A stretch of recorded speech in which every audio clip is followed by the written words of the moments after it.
திண்டிவனத்தில் கோடை விடுமுறையில் நடத்தப்பட்ட தெலுங்கு பாடசாலையில் பயின்ற மாணவ மாணவிகளுக்கு சான்றிதழ் வழங்கும் நிகழ்ச்சி நடைபெற்றது.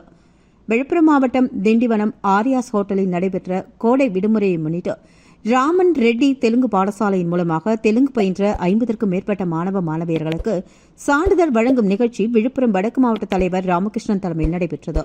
இதில் ரெட்டி நலசங்க நிர்வாகிகளான சிதம்பரனார், வழக்கறிஞர் கிருபாகரன், கபீர்தாஸ், புண்ணியமூர்த்தி, மேதாவி, கார்த்திக் மற்றும் பாபு, தீனதயாளன், முத்துகிருஷ்ணன், புருஷோத்தமன், ராம்குமார், வைத்தியநாதன், தெலுங்கு ஆசிரியை புஷ்பா பிரகாஷ் உள்ளிட்டோர் முன்னிலை வகித்தனர். இவ்விழாவில் சிறப்பு அழைப்பாளராக சென்னை பெருநகர மண்டல தலைவர் ஜெயராமன் ரெட்டி கலந்து கொண்டு குறுகிய காலத்தில் தெலுங்கு பயின்ற மாணவ மாணவியர்களை பாராட்டியும் சான்றிதழ் மற்றும் இணையதள பயிற்சி வகுப்பையும் துவக்கி வைத்தார்.